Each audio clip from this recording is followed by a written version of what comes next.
नमस्कार. आज आपण पाहणार आहोत अक्षय तृतीयेविषयी थोडक्यात माहिती, महत्त्व, पूजाविधी तसेच अक्षय तृतीयेच्या दिवशी दान केल्याचे महत्त्व. चला तर आपण पटकन सुरुवात करूया. वैशाख महिन्यातील शुद्ध तृतीयेला अक्षय तृतीया साजरी केली जाते.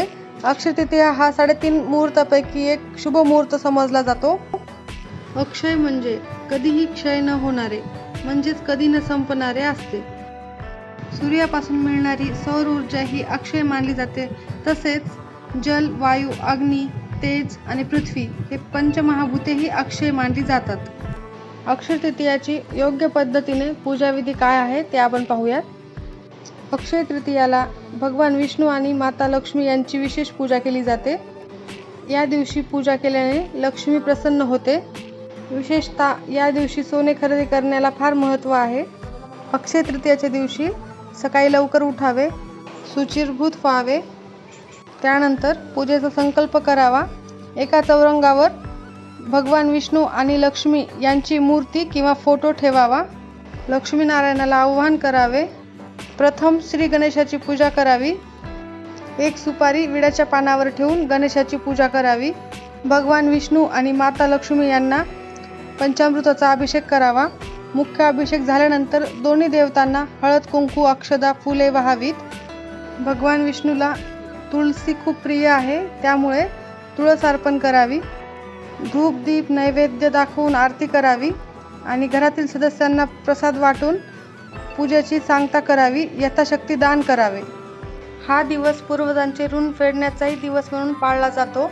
पूर्वजांच्या स्मृतींना उजाळा देण्यासाठी या दिवशी पितरांचे स्मरण करून अपिंडक श्राद्ध दान करावे आणि ते शक्य नसेल तर निदान या दिवशी देव आणि पितर यांना उद्देशून ब्राह्मणाला उदक कुंभाचे दान करावे. आता आपण पाहूयात अक्षय तृतीयाच्या दिवशी दान करण्याचे महत्त्व. अक्षय तृतीयाला केलेले दान कधीही क्षयाला जात नाही.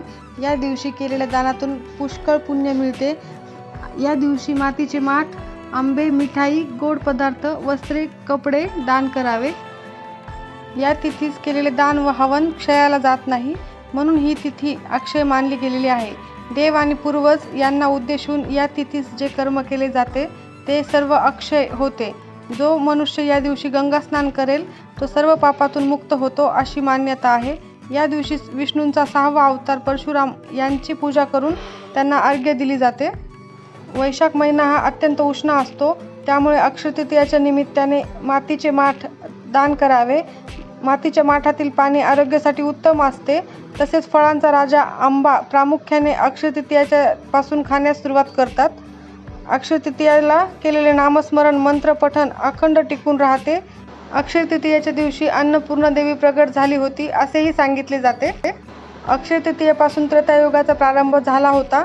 अक्षय तृतीयेपासून 4 धाम मानल्या गेलेल्या बद्रीनाथ, केदारनाथ, गंगोत्री आणि यमुनोत्रीचे द्वारे खोलली जातात. या दिवशी नर नारायण आणि परशुराम यांचे अवतरण झाले होते असे म्हणतात. त्रेतायुगातच महाभारत घडले होते. या युगात जगकल्याणासाठी भगवान विष्णू श्रीकृष्णाचा अवतारात प्रकट झाले होते. तसेच अक्षय तृतीयेच्या दिवशी हयग्रीव आणि बसवेश्वर यांचाही जन्म झाला होता असे म्हणतात. अक्षय तृतीयेच्या दिवशी काय केले जातं ते आपण पाहूयात. या दिवशी वेगवेगळ्या वस्तूंची खरेदी करणं शुभ मानलं जातं. याने घरात समृद्धी, भरभराटी येते.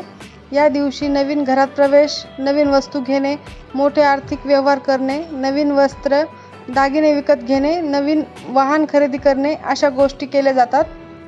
तसेच चैत्र गौरीला चैत्र तृतीया ते वैशाख तृतीया 1 महिना होतो. चैत्र गौरीचे एका महिन्यात कधीही हळदी कुंकू ठेवतात, तर नाहीच झाले तर अक्षय तृतीयाच्या दिवशी हळदी कुंकू करतात.